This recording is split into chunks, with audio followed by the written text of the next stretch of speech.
Well, good evening, everyone, and welcome to NNRG's monthly Fireside Chat. We're so thrilled to have you with us. For those who haven't joined before, this is our monthly casual evening gathering to learn something new, talk with an expert, and also learn from other forest owners or forest managers who are interested in the same topic. Today we have with us Joey Hulbert from Washington State University. He's a postdoc researcher at Washington State, and he is also the director of Forest Health Watch. So as part of his job, I know he wears a lot of other hats, and a lot of those are related to engaging citizens with science, getting folks involved with forests across Western Washington. So we're excited to have him here and back by popular demand since he joined us about a little over a year ago to talk about monitoring efforts as well. So we are thrilled to have Joey back. Just as context for folks, usually we start with about a half an hour or so of our guest speaker. You're welcome to ask questions through the chat anytime. Laura and I will be monitoring the chat and helping Joey with that. And then we'll also have some time at the end, both for Q&A with Joey and also for some more informal discussion in between folks who are joining today. So we will have both a learning opportunity and a discussion opportunity this evening. With that being said, Joey, I'd love to hand the mic over to you. Excellent. Yeah, thanks so much, Rowan, and thanks, Laura, and thanks everyone for spending your Wednesday evening with us. This week is going by too fast. Yeah, tonight, it's kind of what Rowan was speaking about, monitoring snowpack. There's a lot of opportunities for you to collect data in your own kind of communities or your own neighborhoods or your own properties that's valuable for a lot of the research in the region. And I'm going to share some of those projects and opportunities with you tonight and highlight some of the work we've been doing with kind of forest specific related citizen science projects. So really pleased to be here. As Ron mentioned, feel free to throw questions in the chat or raise your hand or interrupt me. There will be kind of some structured breaks, so there will be opportunities, but I'd love to hear your questions and feedback so we can make sure this is relevant and interesting to you. We like to use this tool called nativeland.ca to really think about and learn about the areas that we're exploring and occupying. Really feel privileged to be on the west side. I'm coming to you tonight from Tacoma, the traditional homelands of Puyallup Tribe Indians, where I just have an incredible privilege to get to live and explore and learn and love and fall in love with the Puget Sound and the region of so many Coast Salish nations. I live in Tacoma, but I'm based at a research and extension center in Puyallup. It's Washington State University Research Center. We're just a little bit east of Tacoma. And there I'm mentored by a great team of individuals who supervise me and help me build programs like the Forest Health Watch. And so just really want to acknowledge there's some greater experts in the region. And so even if you have a question that I might not be able to answer, I should be able to help find a person. And so these individuals are all really interested in tree health, and we focus on tree diseases. And Todd is an expert in integrated pest management. So we also have an entomologist that's part of the team who can answer questions about insects, tree pests, forest insect pests. In the program I'm part of, it's called the Ornamental Plant Pathology Lab because we work on a lot of different ornamental crops in addition to forest trees, but we study diseases like maple, sooty bark disease on maple trees. We study root disease in Christmas tree operations. We study a tree disease called sudden oak death. And we have some fond kind of research projects going on with Pacific madrone. And so we're kind of all over the place. But generally we love ABs and then a lot of the hardwoods like big leaf maple or madrone. We also recently received some funding. So this is one of the other hats I wear. I lead this program called the Raven Health Urban Forest Health Lab. And so we're kind of exploring tree health issues in urban environments as a precursor to what we might see in our forest lands. We typically know that urban forests are a little warmer. They're also, kind of a hotspot for insects and diseases to show up. And so we really like to look and see what's going on in our urban trees so that we'll be better prepared, or we can take action if we need to, and respond before it becomes a bigger issue in our forests. That's a quick intro to me. Tonight, we're really going to talk about some citizen science opportunities in Washington and beyond. A lot of these are regional projects I'll talk about, if not national. And then some of our local kind of Northwest or Washington State projects. So citizen science, typically, you may hear it called community science these days. There's also kind of a push to shift it towards a concept called participatory science. So trying to be more inclusive in the terminology, but generally it's just research projects that anyone can participate in and learn from as well. Typically, the way that we like to start a citizen science project is by first identifying a problem, then deciding if citizen science is actually the right approach. And if it is, then we can start to design a project and build a network of individuals like yourselves to collect and summarize data. So when we think about citizen science, there's a bunch of different ways to participate. Some are just anyone can participate. You find a guide or instructions online, and you're welcome to just go ahead and get started. Other projects may include more training, where you participate in a training. So for example, University of Washington has a project called Coast, where they monitor seabird mortality on the beaches. And for those, you have to sign up to be on a cohort, and they only have 30 trained citizen scientists each year.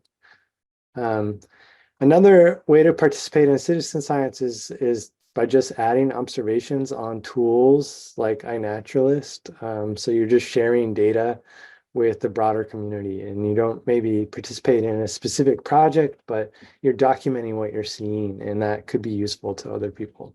So that we kind of call it, in some cases, it's like passive surveillance, where you might add an insect, and maybe it turns out that insect is an invasive species. And so in that case, other people like myself will look at the iNaturalist and see an invasive species has been shared and can react.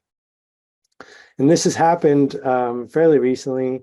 For example, someone added this observation of a velvet longhorn beetle. I think this one's in Astoria. And the reason I like to share this is because someone from Oregon Department of Agriculture commented on this observation, whoa, did you see this? Can you tell me more? Did you collect a specimen? So sometimes actually regulatory officials get involved in kind of where these are observed, and will go out and place traps and things like that. Another way to participate is to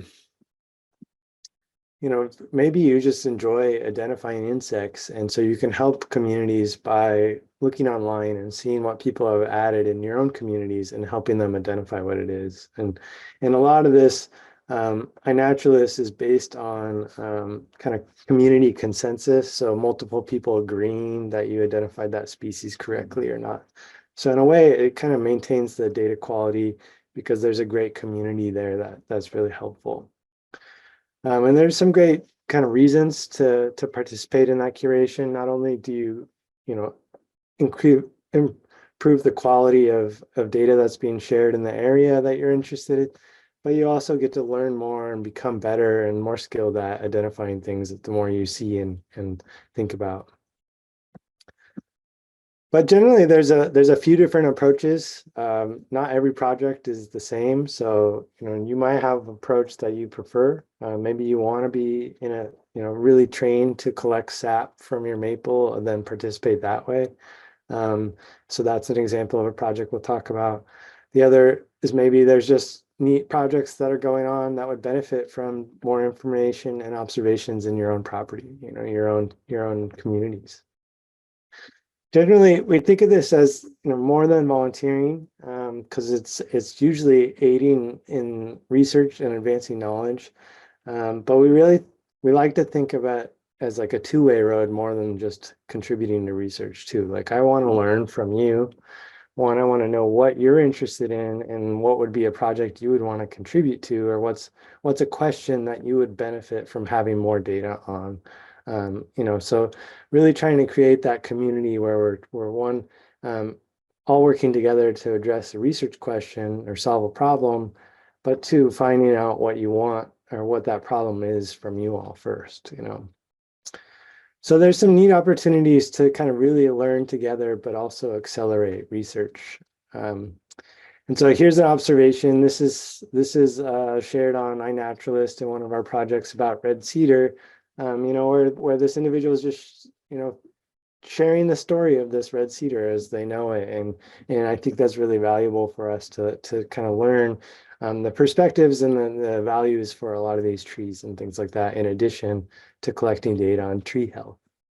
So generally, think of citizen science as an opportunity as well to share your own perspectives and to really get involved in the research at a level that's not just collecting data. Although there are some projects where you don't really have to get involved or share your own perspectives if you don't want to. But generally, the best citizen science project is going to be one that's actually generating information that's meaningful and useful to you. And so trying to figure out what those are is really important to us. In terms of, the mini citizen science projects, there's also a lot of different tools out there. And so a lot of these are web-based tools.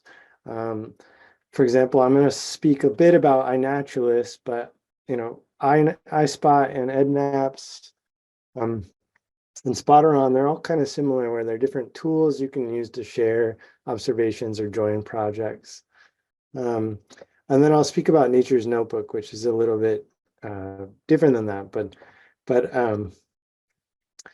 generally, you can use your smartphone to do this. All of these have apps on your phone, but you don't have to. Some people contribute just by taking a photo with their digital camera, and then later on their computers, they'll add it to the project or the observation or the tool. We really like iNaturalist. It's kind of an old vetted tool now. It was created by the California Academy of Sciences, but now has become its own nonprofit this past year. But the reason we really like it is because there's already millions of people using it, and it's really stable. It's like not, every time your phone updates, you don't have to worry about the app, updating and things like that. It's really stable. There's lots of people using it. And it's really powerful for helping you identify what organisms are. So what's neat about iNaturalist too is it's completely open. So all the data, if you're concerned about data and privacy, you can choose to have the spot that you're sharing the observation from blurry. You can kind of set your preferences for the georeferences and like accuracy of that pinpoint. But if you don't, and you're not worried about that, then all of that data is open and available to other people. So for example, if there's a researcher like myself that wants to know where all the red cedar trees are, I can go on to iNaturalist and find that. But another powerful thing about iNaturalist is because there's this crowdsource identification going on, they've effectively trained computers to with machine learning or AI, be able to identify organisms from your photos as well. So they've created this separate app called Seek. And this app is really powerful if you just want to identify what that butterfly is on your patio, or what that tree is in your backyard, or what this flower is. It's a pretty powerful app now for that, and that's pretty much because they trained a computer with observations from people. On iNaturalist, there's a lot of different ways to use the tool. So if you're a property owner and you want to know, like, I want to just collect all of the observations on my property, you can draw a boundary on your property. And then anytime you add an observation of a butterfly or a beetle or an insect or just, a tree or any organism from that area, it will automatically be collected in your project. And so those are called collection-based projects.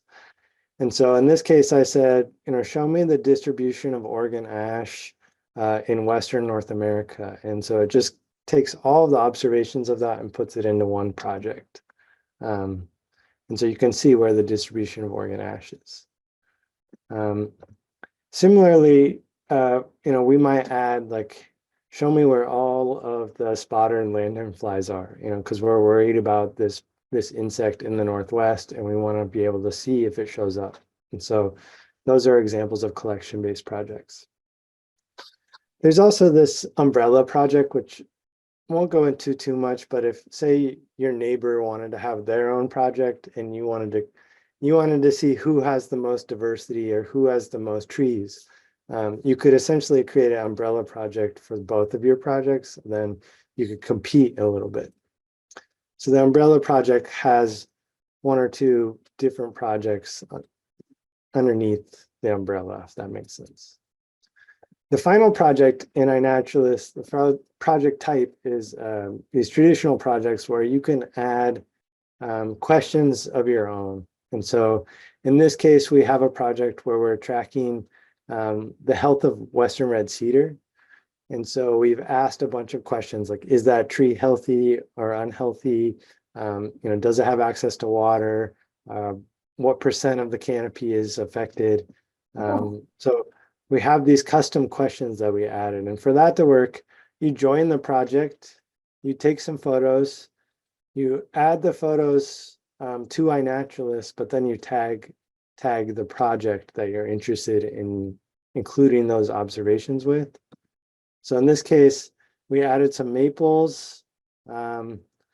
We tagged this project called Sooty Bark Disease Watch, and then we answered some questions about that, and then we shared the observation, and it's included in that traditional project. So that was a quick overview of some tools. Now I'm going to jump into some projects that are available in the Northwest, and great opportunities for you to learn and share your perspectives, but also to contribute to research and advancing knowledge. One of the other hats is we kind of manage this Northwest Citizen Science landing page. It's pnwcitsci.org. And this has a list of a bunch of different projects in the region. And so if you just want to visit that, you can see some of you can click on links to different projects in Washington, for example. So there's 36 different projects listed on there. And I'm only going to talk about a few tonight. 17 of those are projects from researchers in Washington. 7 of them are born in Oregon. And then there's a bunch more that are more regional or more national. I also wanted to highlight this Kitsap County WSU Extension page has another list to some local citizen science opportunities, which are pretty good. It's a great list. And so if you're in Kitsap County, or if you just want to find another list of citizen science projects, you might check out this WSU Extension Office webpage. So I was going to highlight some different examples kind of in different categories. And the first is we are really going to think about invasive species monitoring. This might be something you would like to do on your property, or something, maybe you're adding observations, but you don't even know they're invasive or not. iNaturalist can help you figure that out as well. But although it's a little bit not necessarily geared towards research, it's more crowdsourcing, if you will, but the Washington Invasive Species Council really, asks and wants people to report invasive species in their app. And so that's one way to contribute to this monitoring of invasive species, is through adding observations and pictures through the Invasive Species Council's app. Another good example of invasive species monitoring is this efforts around the the northern giant hornet, where a lot of people went out and actually built traps to try and lure it in and figure out if it's nearby. So these are great efforts of like monitoring for an invasive species that you could be contributing to on your own properties. I hope that northern giant hornet isn't near any of our properties or our communities, but this might be one way to rule that out. The other projects we've been looking at is we have a project on there called Maple Health Watch, where we're adding healthy and unhealthy maples, and we're watching out for issues like Asian longhorn beetle and some of the other issues that might emerge on maples, as well as sooty bark disease, which I'll talk about it in a minute, a tiny bit. The other category I was going to share, and this is maybe less on your property or your community, but maybe in some cases it could be part of your community. But generally, if you're interested in getting out, going out with a purpose, if you want to go on a hike, but you want to add a little purpose to that hike by looking for a rare plant or, collecting more information, there's a great project from Utah Botanical Gardens called the Rare Plant Monitoring. And I think this is one of those projects where you kind of join a cohort, go through some trainings, and then they actually might encourage you to go to certain areas to look for plants that are either endangered or rare. A similar project is called Meadow Watch. This is pretty incredible, also out of University of Washington. They go to the same areas on Mount Rainier throughout the summer, and they just monitor phenology or the flowering of plants throughout the year, every year, and they're tracking kind of how climate is changing by looking at the timing of the flowering of some of these wildflowers. Pretty cool project.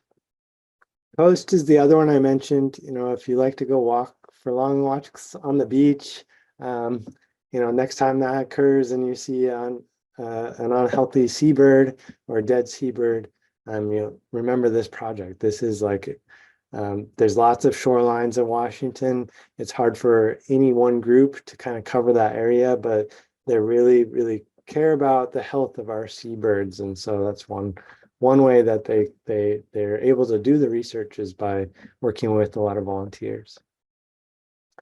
So Nature's Notebook is a really neat one that you could do in your backyard. The way this kind of works is through seasonal changes, kind of like the Meadow Watch, but in your own backyard. So you might you might document when the daffodils are flowering like Rowan, or you may document, when this insect is pupating or something.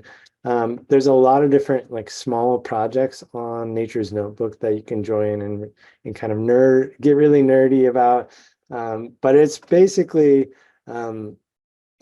really well designed and well participated in, to the point where they can like kind of see regional changes in climate from data that's being shared every season, right? So that's pretty cool. They have this really neat section on their website too, talking about how that data is used. And so there's a ton of scientists out there using this data for different reasons. So, getting a better forecast for emerald ash borer. Let's see, it's not just climate warming, artificial light is shifting phenology. So they found out like that the light in your community or your neighborhood might also be shifting the flowering time on some of those plants in your neighborhood. Really cool stuff coming out of some of this data. And there's no way any of it could be done without the participation of a ton of great people, that are willing to share their time and do that. A lot of communities have what used to be called Audubons. Now that I think most of them are kind of changing names to Birds Connect, or maybe I'm the wrong person to speak about it. I'm not sure how it's going, but I know in Seattle it's now called Birds Connect Seattle. But there's a couple different tools, and there's a lot of different projects for ornithology or those studying birds. it's pretty incredible, and a lot of people really enjoy identifying the birds and tracking the data. How many birds did you see? Trying to get, competing to see how many you can check off the list and things like that. So those are really cool opportunities in your backyard. We've always been really interested to know, like, are there different birds visiting red cedar than, say, a coast redwood or something, and trying to understand how changes in our forest might, be seen through changes in the bird community or otherwise. Kokoros is another project. This one's pretty similar, or maybe it's the same tool that Rowan was mentioning, where they're tracking snowfall and precipitation, but it's essentially community collaborative rain, hail, and snow network. So Kokoros. It's pretty neat. They can see there's a lot of points in the Northwest of people contributing and collecting data, but I think this is kind of open to anyone. They may have a kit for you to get started and things like that. There's also a lot of opportunities to monitor pollinators. The Xerces Society is based in Portland, Oregon. They have a few different projects like Project Bumblebee Watch, or I guess it's the Pacific Northwest Bumblebee Atlas. But if you're really interested in the insects and you want to spend some time observing them, this is a great project to learn more about how those pollinators are helping, but also tracking what's changing with our pollinators and what can we do. It's going to highlight a few WSU projects. One I mentioned earlier, there's a program to kind of understand best practices for tapping big leaf maples. If you're interested in, making your own craft maple syrups, there's some people doing that with big leaf maples.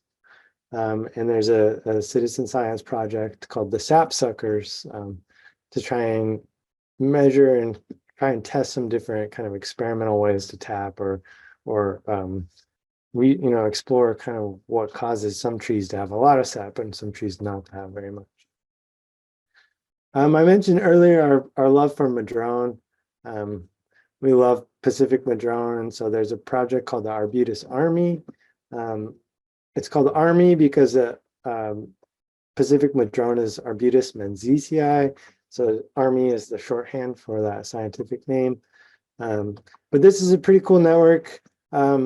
It's led by my colleague Marianne and another gentleman, Michael Yadrick at Seattle Parks and Recreation. And the two of them are incredible, very smart people. Marianne actually did her PhD at UW on madrone diseases. So she's like, I swear every week we get like 3 emails like, my madrone has this going on, what can I do? And so those are the people that are always, Marianne's the one who answers those questions. But yeah, if you're interested in that, check out the Arbutus Army. The other one that is, anyone can participate in, you're welcome to get involved in. This is the one that Rowan mentioned. I've been leading. We started this project in 2022 or 2020, and it's going strong. Really grateful to have many partners involved, kind of shaping and leading it. But at this stage, we're kind of reflecting and trying to figure out what the next project we should focus on. So far, we've focused on red cedar, and we've just been doing some analyses and pretty excited about some of the data that's come out of that. And we'll speak about that a little bit. But the other project that we focused on is the Maple Health Watch. And within the red cedar, we did some stuff with collecting seeds, some soils. So I was going to highlight those real quick. The red cedar dieback map project is aimed at tracking western red cedar dieback. So unfortunately, throughout the range of red cedar and many of our communities and properties, we're seeing red cedar with this top dieback. In some cases, if you're coming from the east side, you might just kind of see thinning crowns or yellowing crowns. But definitely on the west side, we see a lot of this top dieback. And some incredible research looking at tree cores has kind of linked this top dieback to consecutive longer and hotter droughts. So we all know that we've been feeling the heat a lot in the Northwest. And it turns out like that spring temperature or that spring precipitation is really critical. And if you have multiple years in a row with these long summers, it's not good for our red cedars.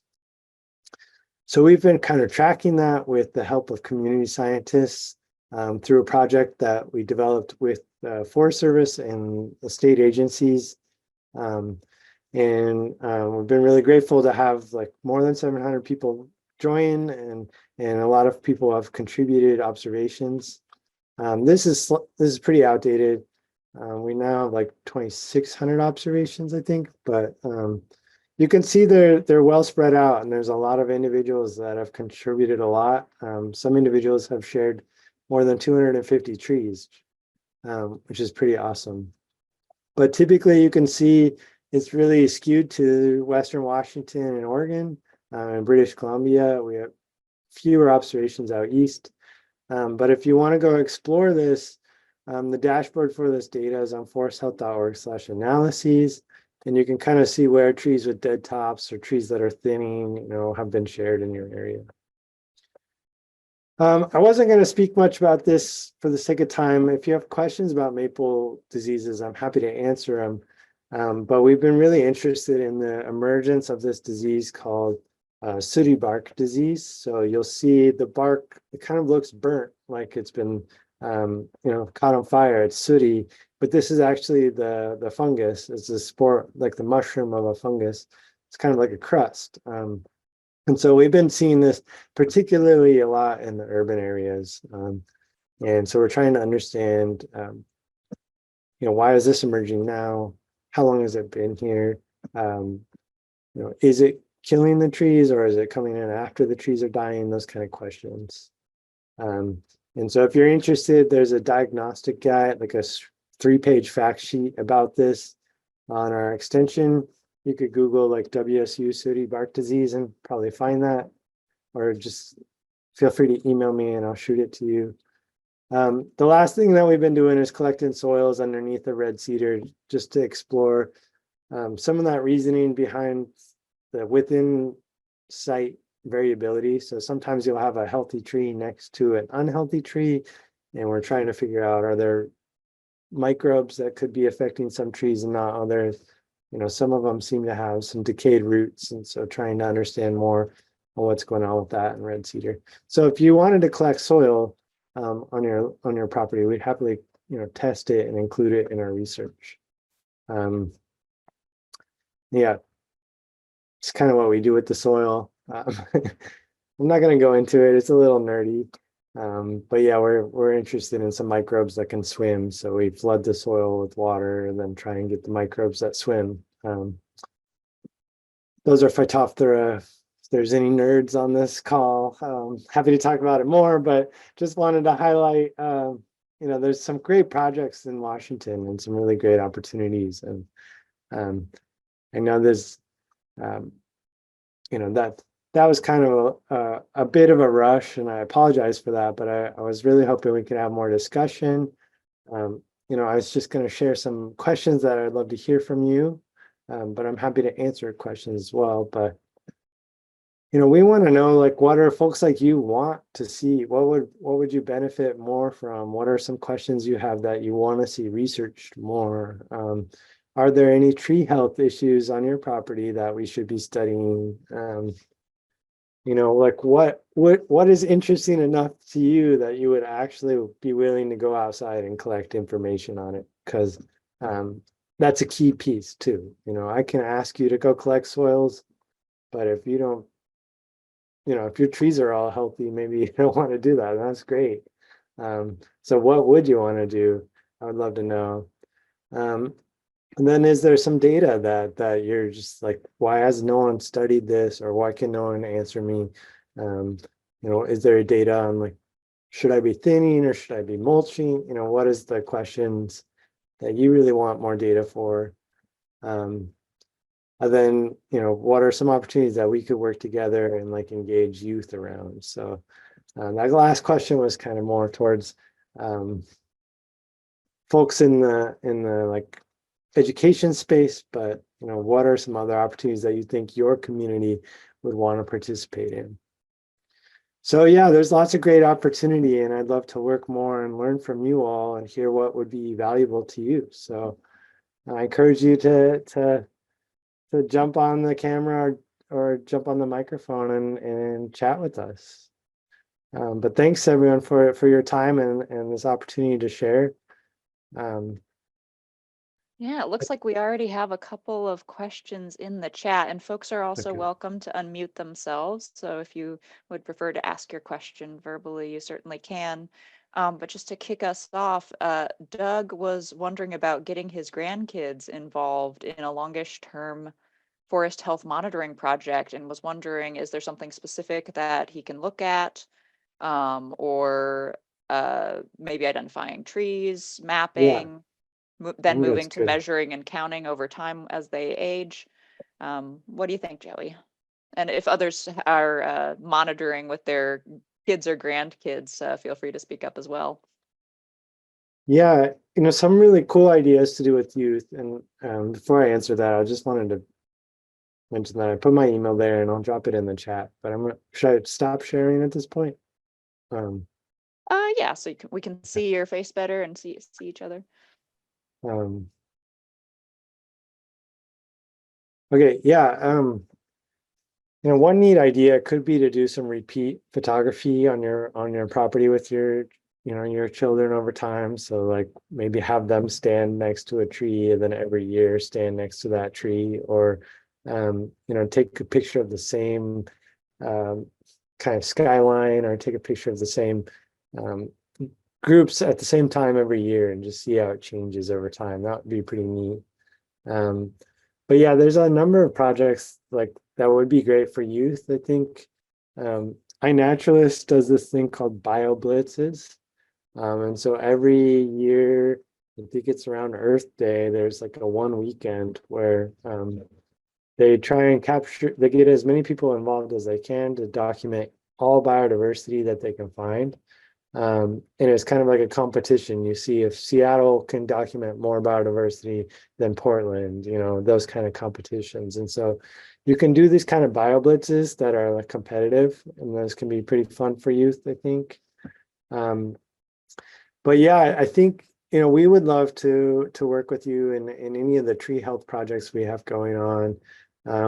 We're thinking about starting a moth watch project where we just try and document all the moths that we can find, because there's a number of moths that are harmful to our trees, like Douglas pertussis moths, or the spongy moths and things like that. And so you might not even know that it's a problematic wasp or moth until you add it on iNaturalist and someone helps you identify it. And so those are great kind of opportunities, I think, for youth, is like go take a picture of as many moths as you can in this, porch light at the, something like that. But yeah, I'd also love to learn and work with you and figure out how we can make the Red Cedar project like easier for a youth or something. I I feel like for someone like us, after you do it once or twice, it's pretty, you can do it from memory almost. But yeah, some of the questions are like, what percent canopy is unhealthy? And that could be a challenge for a young kid, probably. Yeah, great challenge for older kids though, and we work with some youth groups, Girl Scouts, and some of the high school districts where they have some middle or high school kids who are involved and doing things like, taking inventory plots and figuring out a biomass and doing some actually applying trigonometry for once and being able to use that to figure out tree height. It's, that certainly would have been made me more interested in trigonometry, which I never was. It's like, oh, you can actually use this for something besides just getting through class. Yeah, Um, that's a good idea. and if other folks have ideas of what they've done with their kids or grandkids, feel free to chime in as well. Otherwise, I can share a couple other questions from the chat. Yeah. Scott was wondering, realizing that no one ever knows exactly how data will be useful, he's curious to hear what the continuing collection of red cedar dieback data might reveal now that the dieback is so widespread. And Joey, you're definitely the person to answer that. And I love that. Going back to the previous question real quick before I move on and forget is there is a tree height. I think it's a NASA project where they're trying to ground truth some of their like global LiDAR data. And so they're asking people to measure the heights of trees in their communities so then they can compare that to the satellite data and kind of understand, how accurate is their models or their tools and things like that. So there's a NASA project for tree height if anyone wants to do some trig. Yeah, in terms of the red cedar, there's a lot of opportunity. I mentioned that the within site variability, we still don't have a good understanding of like why some trees are healthy and some are not in the same area, right? There's certainly a time interval there. Some may be affected more with root disease than others, things like that. Some of the suggestions have indicated like that higher elevation trees are not as affected. So some direct hypothesis testing with that is something we need to do, and we need kind of more observations in the higher elevations to test those. Also, sometimes you see a tree that has a dead top, and other times you see a tree that is just very easy to see through. It's lost a lot of its foliage. It's thinning, if you will. The more observations of both of those types of trees, the better we can tease out like, okay, maybe it's temperature for the trees that are thinning, is the most important, but maybe it's water that's the most important for, maybe it's not this year's water, maybe it was like 3 years ago's water. So I definitely think there's a lot more opportunity with that data, and we encourage people to continue collecting. The analysis we're excited about right now is we just looked at trees in the urban areas. And we explored whether tree health was related to urban heat. So there's a lot of these cities now have mapped, like King County mapped their entire county with air temperatures. And so you have this kind of summer air temperature data. And so we took that and we basically found that the probability of a tree having top dieback increases with temperature. So, with more data, we can link it to more kind of local data sets or more, explore more variables that might be involved other than just climate data. We also are taking those points and looking at the soils data on a regional scale. And so there's, certainly if you have more clay in your soil or more sand in your soil, that's going to affect how trees are, stressed by water. And so it's not just a climate. I mean, it's complex. Climate may be the overall driver of the dieback in the region, but how do we, adapt to that? And are there certain areas that are more vulnerable than others and things like that? So I'm super excited about the red cedar stuff because I think there's a ton more to learn from the data that's been shared and the data that we could still collect. So love to chat about that more. Yeah, thanks for asking that great question. We've got an easy one for you from Kit. Will we be able to get copies of your slides with all of those URLs? Oh, yeah, sure. Absolutely. What's the best way to do Easiest that? to share it with us, and then anyone who'd like it can reach out to us, or we could just share it with everyone who registered, depending on preference. And Yeah, of course, we also post these on YouTube, so folks are also able to go back and review, or folks who weren't able to join this evening can go back and see what they missed. cool. Yeah, I was sorry there were so many links and it's hard to Oh no, get that's a good them all. resource. Yeah. The more links, the better. Okay. And then Scott was also mentioning he's noticed health problems with Pacific dogwood over the last 5 years. Is that issue being looked at? And that's a great question. I was at a meeting recently, and someone told me there used to be a ton more dogwood, and they kind of have died off on a large scale. And I didn't know that. I wasn't aware of that. And, so now I'm a little more interested in what's going on with the remaining ones. It does look like that same disease that affects the maples can affect dogwoods, at least the eastern dogwood, the flowering one that's all over our cities. So some more, more research on whether Pacific dogwood's susceptible or not would be interesting and valuable. But yeah, I would love to see some photos or think about that more critically with you. Maybe maybe we could do a site visit or something. But at this time, I haven't heard anything else that going on with dogwoods. That's why I love this stuff, though. It's like you put it on my radar, and then someone else brings it up. 2 weeks from now, I'm like, oh my gosh, maybe we need a project looking at dogwood health. Yet another project. Yeah. And when you said the same disease, you're referring to the sooty bark disease? Yeah, exactly. So that I don't know. There's some reasoning we're thinking it's like pretty specific to maples. It seems like most maples are susceptible, but we have found DNA from that fungus on a lot of other hosts. But whether it's like infecting those hosts or not is a little tricky. But yeah, the sooty bark disease seems to be, we know it can affect horse chestnut and some other stuff too. So it's not all limited to maples. So that generally we're asking people like, hey, if you see anything weird, let's see if this disease could be involved or not. So that would be my first suggestion, but there's a lot of fungi out there too. Hopefully it's not something like news that showed up. I don't know. Yeah, good questions. We could do a whole one of these on sooty bark disease, but it would probably be like really depressing. So Yep. And Rhonda just asked, do we report sooty bark disease on iNaturalist? Is that an option? it is. It's been kind of, we haven't found out a good way to do it. Sometimes, sometimes we want to know which tree it's on, and sometimes people are like just adding the fungus.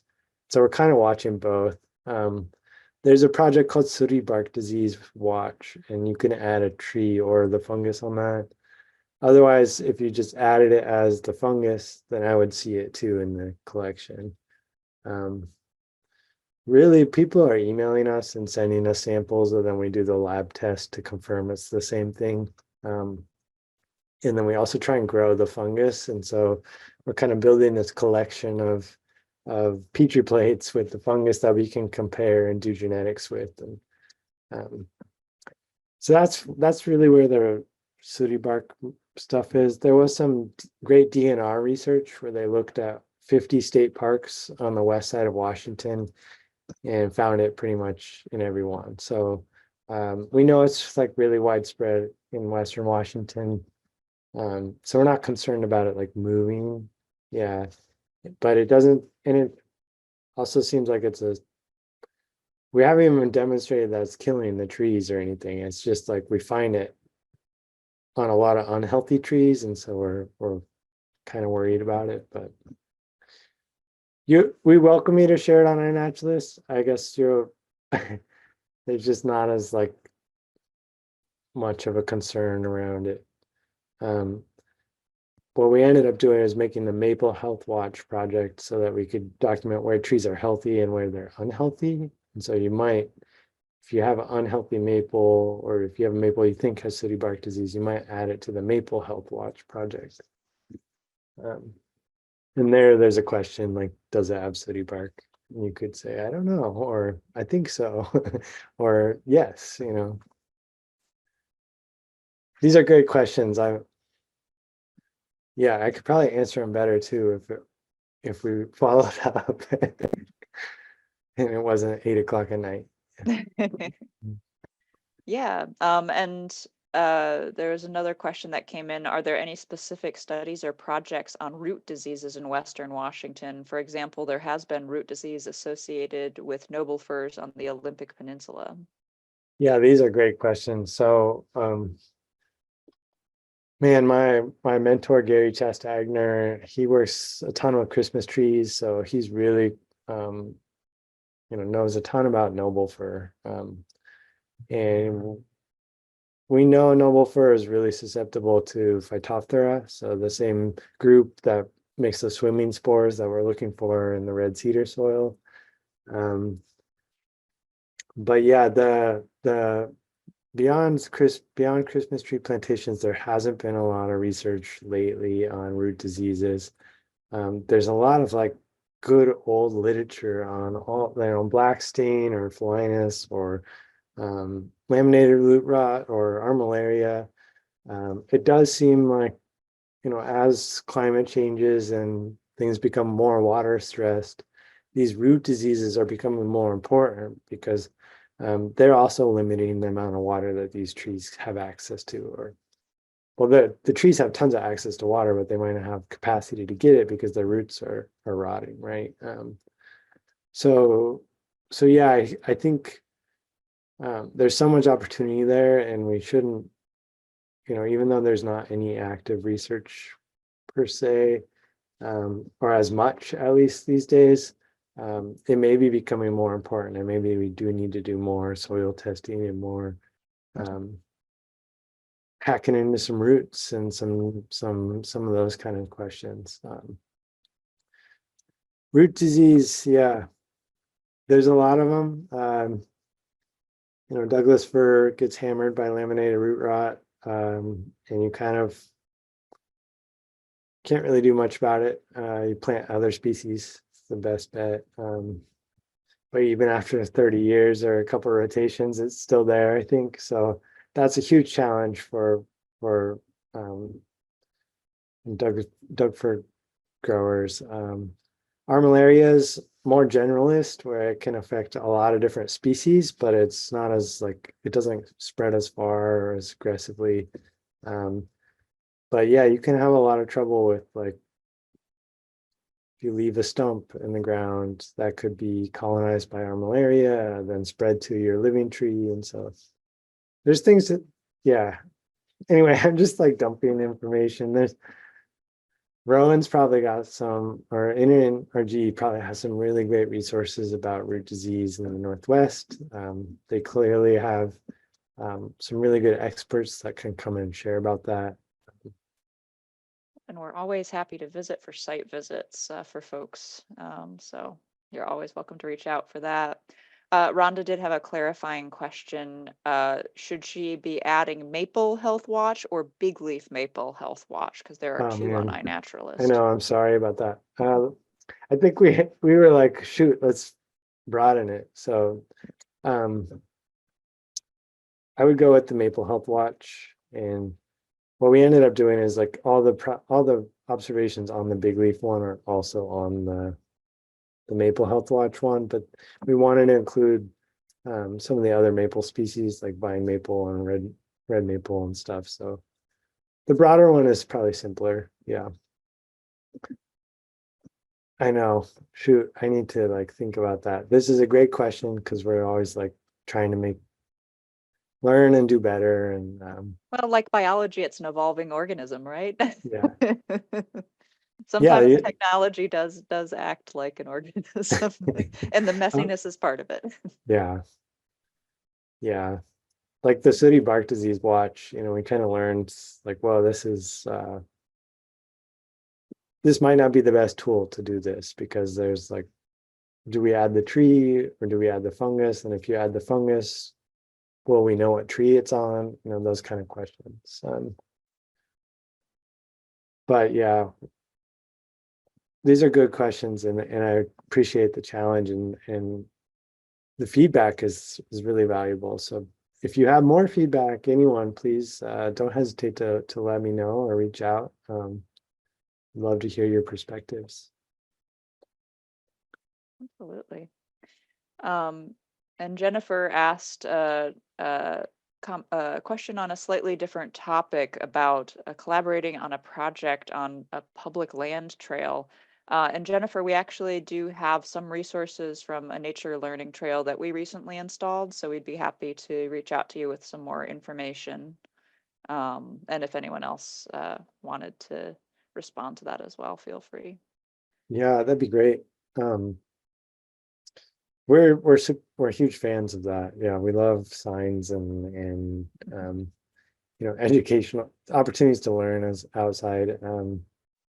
We right now, another project we have is funding for raising awareness about invasive species. And so if we wanted a sign about invasive species, we might be able to help there. But beyond that, there's definitely a lot of partners, and I'm like Rowan could help connect you with others. But I think you're in a good spot for community partners right now. Yeah.